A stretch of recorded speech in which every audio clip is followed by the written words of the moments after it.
Hello friends, आप सबका एक बार फिर से इस चैनल के ऊपर बहुत बहुत स्वागत है। इस चैनल पे हम जनरली डिस्कस करते हैं कुछ इम्पॉर्टेंट फ़िलॉसफीज़ जो कि कहीं ना कहीं आपको मदद करती हैं अपने पर्सनल डेवलपमेंट में या फिर आपकी प्रोडक्टिविटी इम्प्रूवमेंट में। तो आज जिन दो फ़िलॉसफीज़ को अपन डिस्कस करने वाले हैं उनमें नंबर 1 फ़िलॉसफी है, वो है अनेकांतवाद। अनेकांतवाद अपने आप में देखिए, ये इतना विस्तृत टॉपिक है कि इसको 10 मिनट में जो है वो कंप्लीट करने जो है वो ऑलमोस्ट इम्पॉसिबल है। लेकिन फिर भी अगर मैं आपको एक इंट्रोडक्टरी अगर उसको मैं आप रूप से अगर मैं समझाने की कोशिश करूं, तो अनेकांतवाद का क्लियरली मतलब है कि कोई भी चीज़ होती है, कोई भी इंसिडेंट होता है, उसको देखने के जो है वो मल्टीपल पर्सपेक्टिव होते हैं। और कोई भी ह्यूमन होता है वो लिमिटेड होता है एक सेंस में अपनी इंटेलिजेंस को लेकर।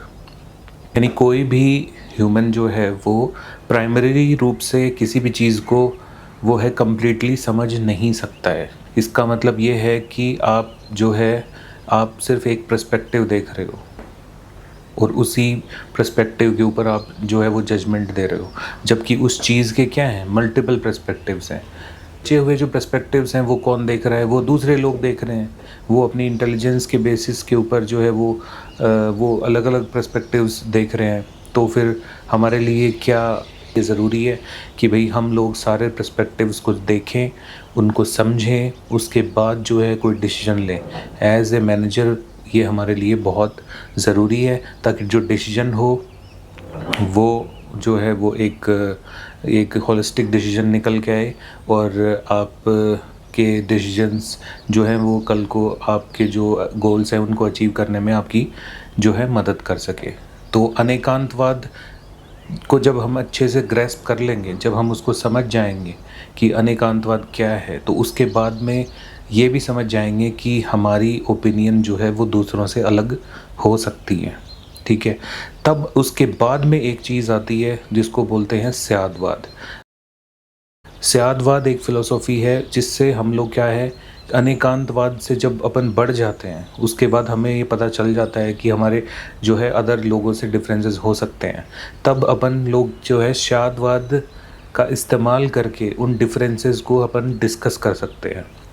तो एक तरह से बोल सकते हैं कि अनेकांतवाद से निकले तो स्यादवाद में पहुँचे। अब now if you have differences, आपको उनको डिस्कस करना है, तो उसमें आप क्या करोगे? आपको क्या है, आप जो है शायद का इस्तेमाल करोगे। क्यों करोगे? बिकॉज़ आप लोग अपनी इंटेलिजेंस में कहीं ना कहीं लिमिटेड हैं, आप सब कुछ जान नहीं सकते। एज़ पर जैनिज़्म सिर्फ जिन्ना है जो कि वहाँ उनका जो सबसे उत्कृष्ट पुरुष होता है वही सब कुछ जान सकता है। हर आदमी हर कुछ नहीं जान सकता है।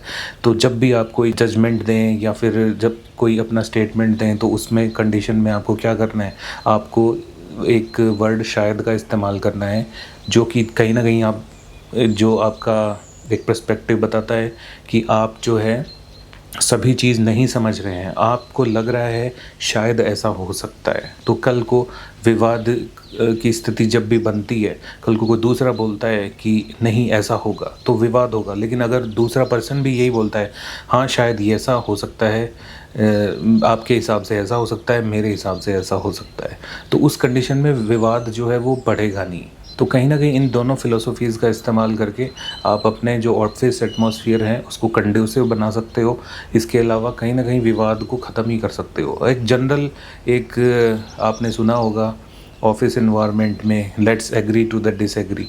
तो ये जो चीज़ है वो let's agree to the disagree का भी नेक्स्ट लेवल है, क्योंकि let's agree to the disagree के अंदर क्या होता है, अपन लोग एग्री करते हैं बट डिसएग्रीमेंट पे। Everybody is going with at home with the disagreement, right.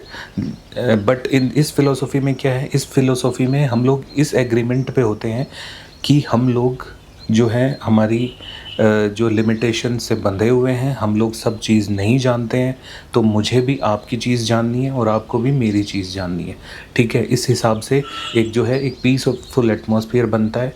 तो कहीं ना कहीं ये बहुत ज़रूरी है। इसका इस्तेमाल आप कर सकते हैं, अपनी निजी लाइफ में भी कर सकते हैं, अपने ऑफिस एटमॉस्फेयर में भी कर सकते हैं, और कहीं ना कहीं आप जो है इसका फ़ायदा उठा सकते हैं। ऐसी फ़िलॉसफ़ी इस चैनल के ऊपर अक्सर हम लोग डिस्कस करते रहते हैं। तो अगर आपको ये वीडियो पसंद आई है तो आप इस चैनल को ज़रूर से सब्सक्राइब करें। और किस तरह की जो कई फ़िलॉसफ़ियाँ जो मैं अक्सर शेयर करता रहता हूँ, जो अपनी पर्सनल डेवलपमेंट से लेके आपकी वर्क प्लेस प्रोडक्टिविटी से जुड़ी हुई रहती हैं, तो वो अगर आप जानना चाहते हैं तो आप निश्चित रूप से हमसे जुड़ सकते हैं। Thank you very much for today.